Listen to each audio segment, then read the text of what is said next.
For the next, I don't know how long, in the afternoons, I'm going to be kind of going through this story. It is by far my favorite story in the Bible. My favorite story in the Bible. I love it. I could read through it thousands and thousands of times and get something new from it every time. Let me tell you why.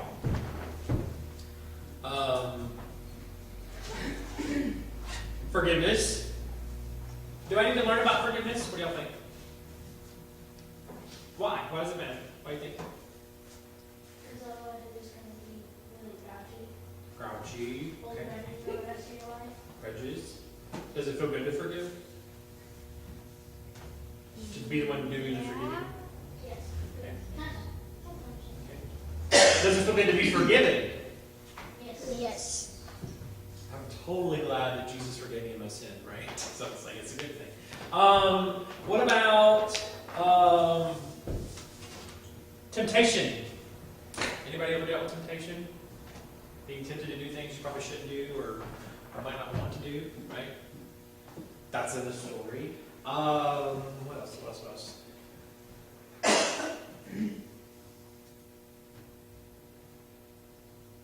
Family problems. It's supposed to be Joseph. Huh? It's supposed to be Joseph. It is Joseph. Yeah. Family problems. Y'all's families are great, right? You don't ever have problems with your family, do you? No. Way. What about dreams? Y'all have dreams? Yes. Yes. Good dreams, bad dreams? Bad dreams. They're called I have good dreams. They're called nightmares if they're bad. You have good dreams, bad dreams? Which way? I have good dreams and bad dreams. And bad dreams? Good. Good. I have deja vu dreams. Alright, that's what's scary. That's so weird. I know.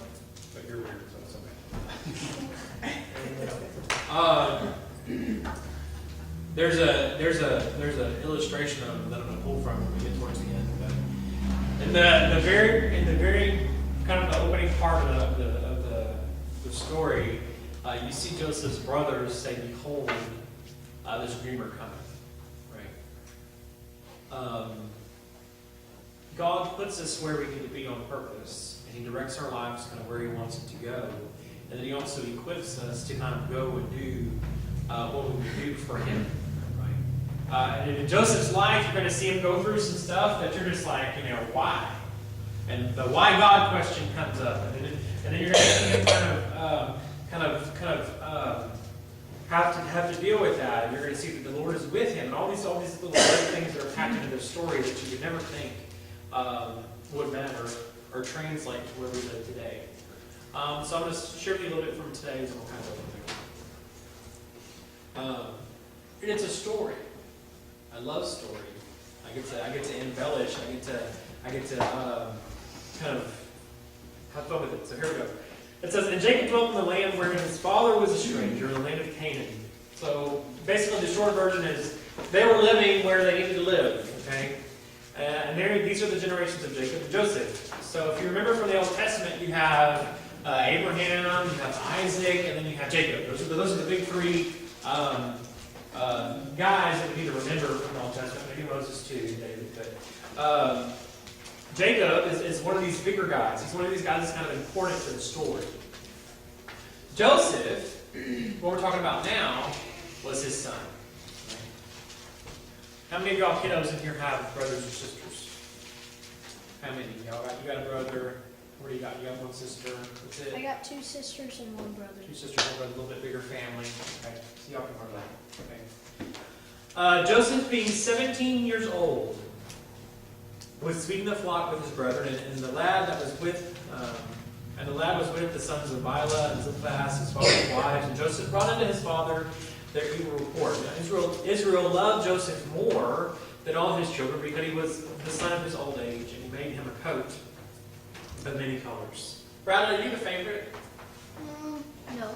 Who's the favorite? I don't know. Are there favorites? I don't know. I don't know. I'm not sure. Haley, are you the favorite? No. Is Austin, are you the favorite? Why'd you smile like that? I wish I could see his smile. It's as big as his church. Right? Are you the favorite? Who's the favorite? Is their favorite? Austin thinks you're his favorite. Okay, Austin thinks that he's the favorite, that he's the favorite. James. Jaden's probably clueless that he's the favorite. Exactly. See how kids work? My sister is convinced that I am the favorite. You know? I'm okay with being the favorite, but I'm not the favorite. Kind of, I don't know. In this story, Joseph, his dad has lots of kids. I mean, he's got like 12 brothers, 13 brothers, something like that. I mean, it's a huge family. Okay? Just having one brother or one sister is enough, right? Yes. But then you divide that into like a lot. I mean, then you got a lot of problems because not only does he not get, each one's got their own problems, issues with mom and dad, but then it's like, then there's this younger one, right? You got the one that's been around for a really long time, Reuben, and some of the other guys that have been there for the longest period of time, and they're kind of do a lot of work, and they're older, and then in comes the baby, right? And Joseph's 17, he's the youngest, and he's the favorite, right? There's a lesson here on parenthood, too, right here in the opening part.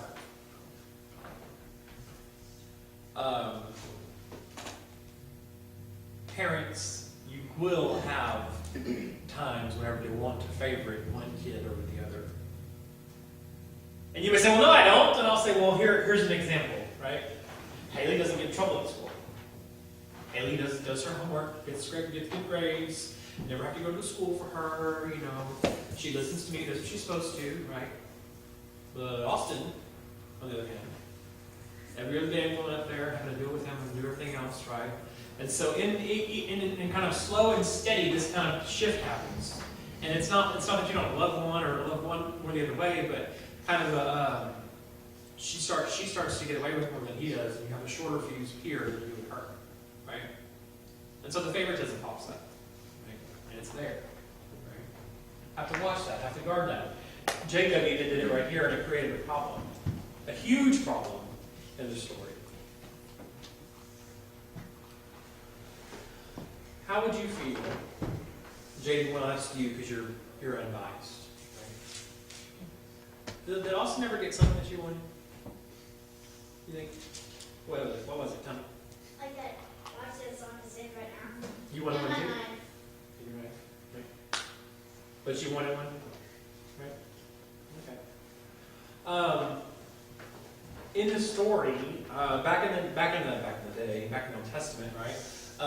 Clothing really mattered, right? What would if I told you that I was going to give you a nice jacket? I'm like, okay, it's just a nice jacket, right? Right?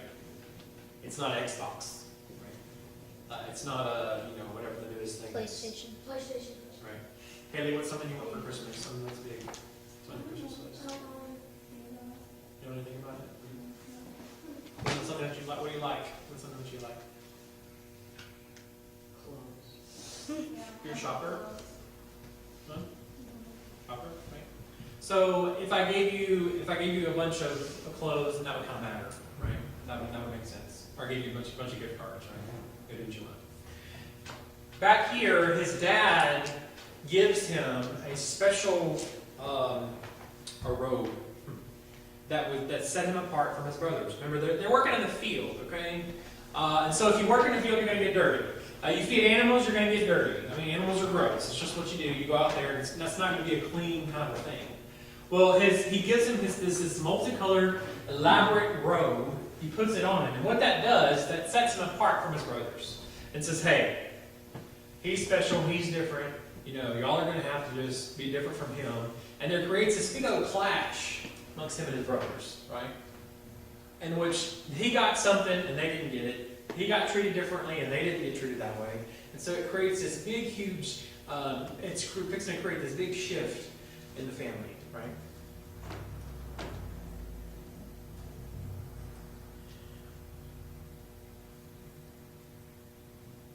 And when his brethren saw that their father loved him more than all his other brethren. Hey, what's brethren mean?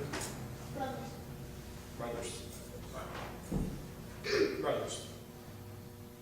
So that made him mad. And so that would be like you, when mom and dad are doing whatever, turn around and doing something mean to him when they're not looking, right?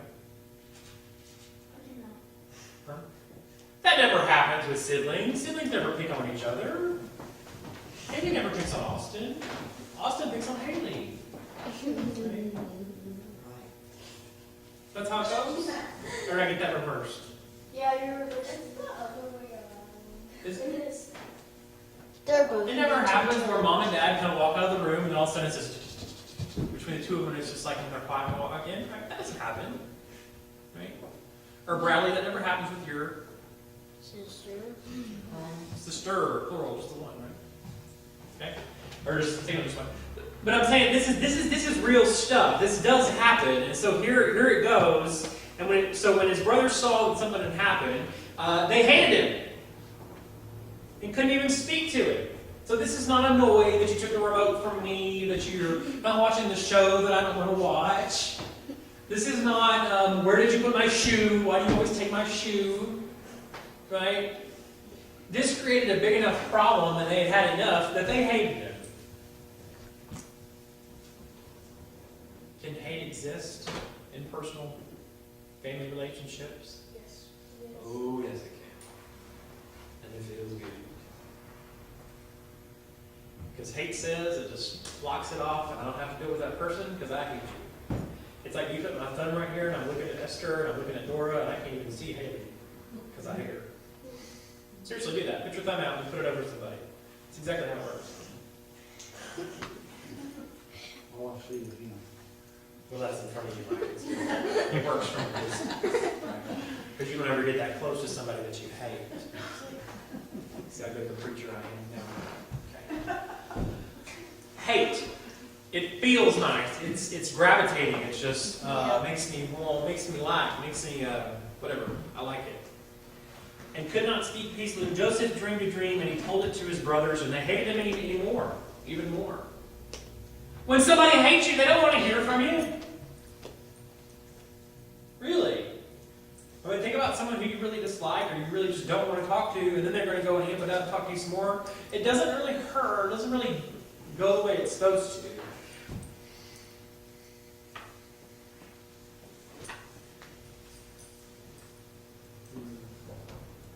Let me ask you kiddos another question. Have you ever rubbed anything in your sister or your brother's face? Yeah. Why? Why would you do a thing like that? Because they're always mean to me. Because they're always mean. Bradley's quick, man. He's on there. Makes you feel more powerful. Makes you feel more powerful. Revenge. Big words for a little man. Hey. Revenge on who? Her? Yeah. But she's so nice. Look. What happened? No. No, she isn't. No, she isn't. Okay. No, it's Okay. not. Oh. All right. Oh, you're Revenge, he said. Not nice. Rubbed it in the face, right? Nobody likes, whatever age you are, nobody likes to be told to their face that, likes to have stuff rubbed in their face. But this is exactly what happened. Joseph tells in his dream, he says, look, I had this dream, and we were out in the fields working, and I wasn't doing anything. All of y'all were working for me. Okay, now let's dial this back. This is Stephenville. In what farm country do you know where it's okay for one guy to do no work and all the other guys to do all the work, and then for everybody just to share in the money? Right? Or share in the profitableness of it. That's what he says. We're in the field, we're doing sheaves, we're making hay, and hey, all of y'all were giving it to me, and that's just how it was. That's just how it's going to be in the future. Right? How would that work, Austin, if Haley told you that you were going to work for her for the rest of your life?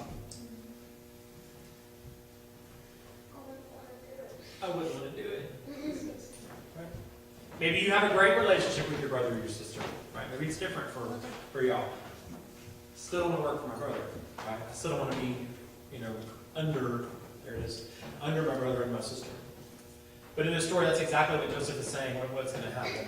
And so Joseph, it's just bound to get worse. And so he's already the favorite. And then the favorite goes on and he tells them what's going to happen. And so then all of a sudden, the brothers are even more mad than they were. And so the hate went from just regular hatred, and now it's going to, they're going to do something about it. Now pay attention. The principle is that once you start disliking somebody, that you're not going to like them, it's going to go from dislike, and then it's going to move to hate, and eventually it's going to move from hate, and then it's going to become nasty. Do you see that in the scripture, in the Bible? I'll just put it in there for you, plain and flat out. Told you another story. Hate creates sin. It's about to.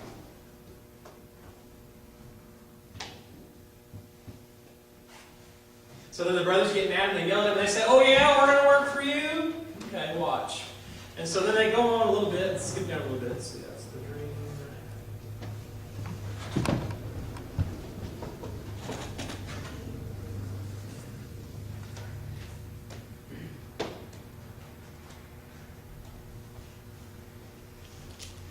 More of that.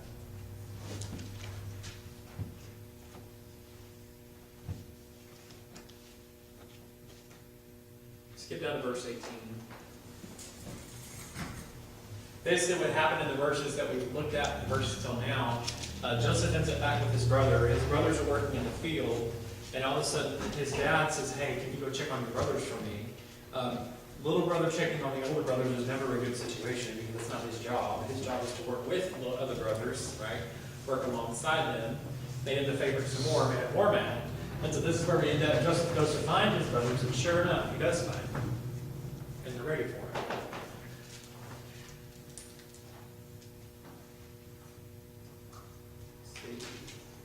Far off. And when they saw him afar off, even before he came near to them, they conspired against him to slay him. Did you know you get so mad at your sister, or so upset, or so mean, and everything else that you do want to kill her? It's a real possibility. Different, isn't it? Than just want to be mean.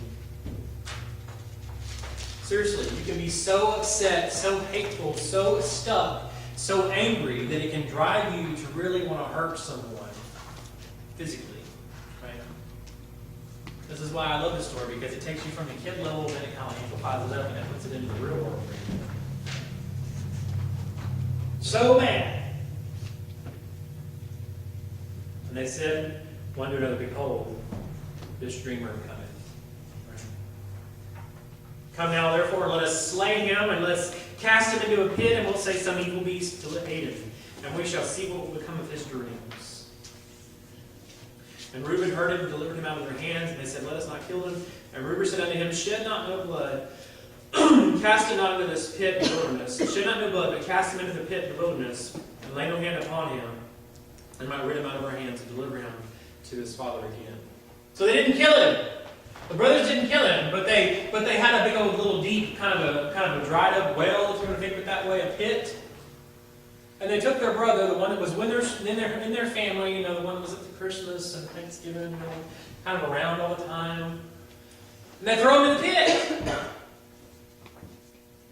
And then they leave him there.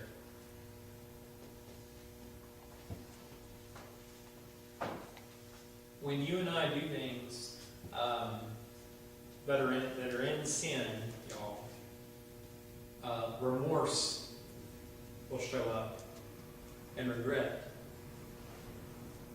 And then also, then his brother, then they start to change their mind. And they try to go back to get him because he's stuck in the pit. He's in this dark, deep pit. And so they're going to go pull him out of the pit because they made a mistake. We need to fix this, right? Because Dad's upset. But then what happens is they go back to the pit. And he's not there. He's gone. Somebody came by, took him out, tucked him, and carried him off.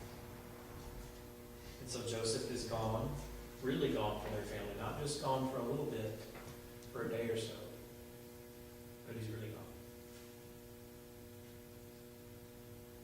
Well, the brothers, you can't tell the truth to mom and dad, right? That doesn't work, no way. So he can't tell the truth to his dad, so then they got to get a story together.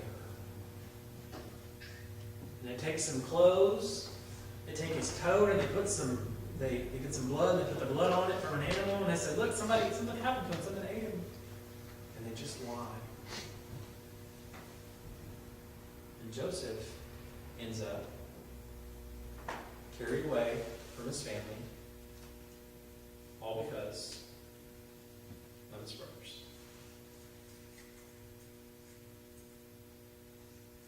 Now, things you learn from the first part of the story. Hate is powerful. So powerful that it ends up twisting and turning things into the things that we never thought we would do or say or go. Right? And that God is around even in the midst of those times of people doing things that they never thought they would do. And that God has a plan and God does have a purpose. Even though people go through things that they may not really want to go through. Joseph didn't volunteer to get thrown into the pit. Joseph didn't volunteer for his brothers to be mean to him, right? Didn't ask for that. Sometimes in our lives, there's things that we don't ask for, right? But God is there with us through it all, carrying us through for His plan, for His purposes. And that's one of the coolest things about the story is when you get from the beginning and you go to the end, and then you see why God did what He did and how God directed it all. It can assure us more that God knew why He allowed things to happen and take us to where He's going to take us, because He does have a purpose for everything. Joseph, I love this story. It's going to be good. Right? Feel free to cheat. Those of you who like to skip ahead, that's fine. You can read 37 through 51 in Genesis, and then you can read the whole entire story for yourself if you like. That's all I'm going to give you today from the story. But it's so kiddos, if y'all want to read through, great. It's not that hard. You can read it. Kind of read through this story, because it's not just fiction. If I believe the Scripture is the Scripture, this is a real account of something that happened and how God moved and worked in a man's life. And God will work in my life the same way in which He worked in Joseph's life. Right? Okay. So I want to end with this. Hate. What do y'all do with hate? Don't say you haven't ever hated, because I know you have. Right? Use it. Huh? To like, use it. Just like if you've gone way too far.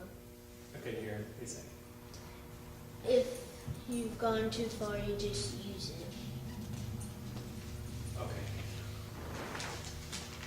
So how do you stop hating, Bradley?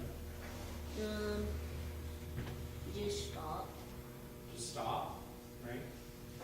Is it that easy though in the moment just to stop? No. No.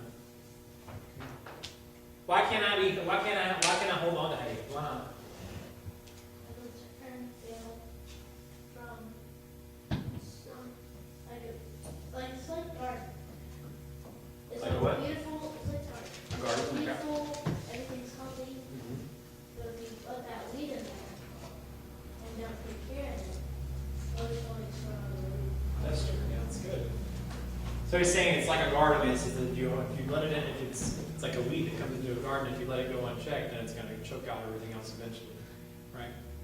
It's subtle, is what happens, and then it kind of grows and attaches, and then all of a sudden you're stuck, right?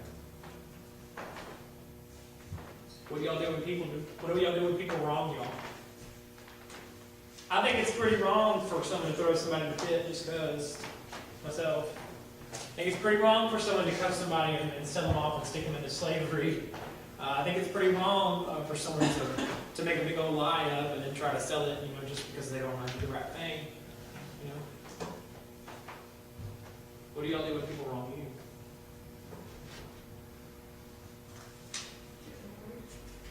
Annoyed, frustrated. There's always two choices. You either shut them out, or you get even. Or you think about getting even, how that's going to look and how that's going to work. I can do that. Huh? I can do that. You get even? Be honest.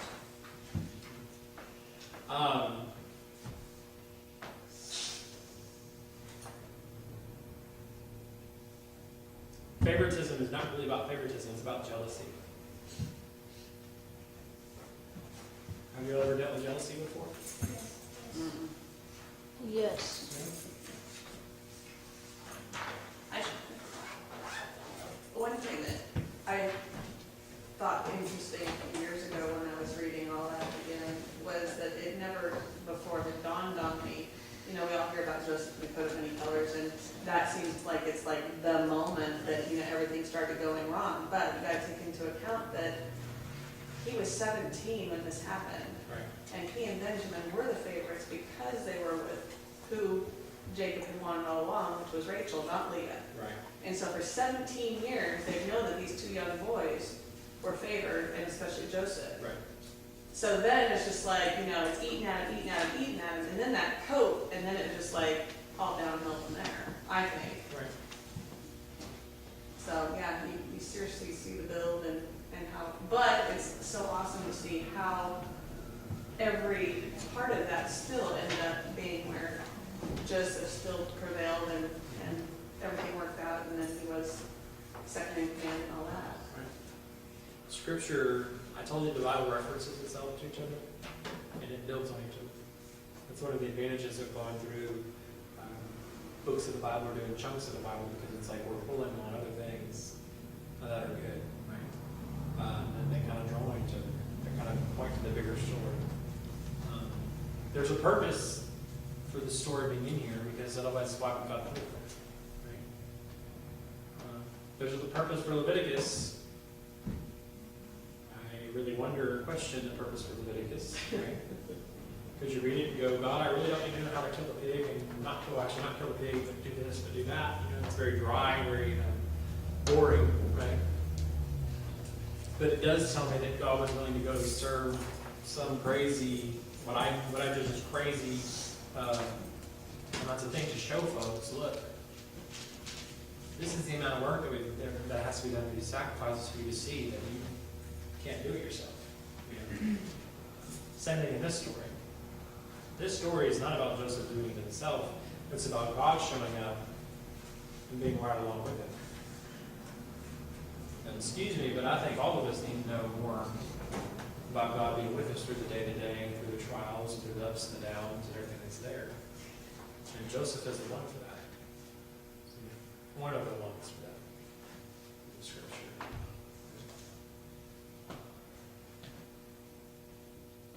I'm excited. I love this story. My favorite. One of my favorites in the Bible.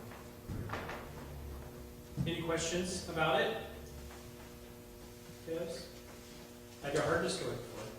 You have? Yes. Good. Yes. So what do you know? Okay, what do you know about the story from so far then? He had a coat. Pretty much a robe. Huh? He had a robe. Had a coat. Okay. What else about the coat? It was colorful. It was colorful. So you know about that part. Yeah. Okay. What else? His brother had one. Brother's Handing. We covered that today. What else?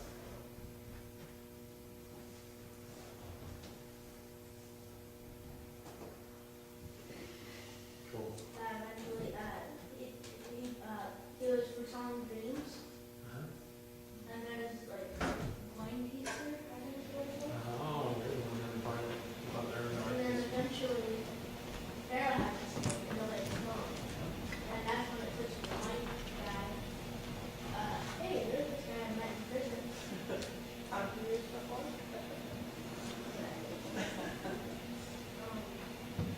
And so he foretells the dreams and they start gathering on the lead. So all the other countries around them start coming for a lead for some of their food and stuff because they're trying to grow. And that's when he took brothers. What I'm pointing to with these is that if you're not careful, you will turn these stories into Jack the Beanstalk. And they will become trivial, unimportant, and kid stories. Right? And this stuff is not just for kids. The Old Testament stories of David and Goliath and all those other things, it's not just for kids, that's for everyone. Because it really counts of what happened. Right? It's scripture, it's inspired scripture. And so if you make this just for kids, or I'm kind of past that in my spirituality, then you miss out on the truth that God is trying to show you, even at the current age that you are. And so it can't be just for kids.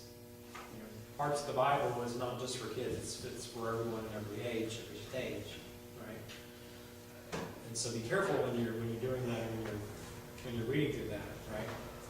And it's meant to be entertaining and fun, because God wrote it that way for us to grasp and get things from it, right?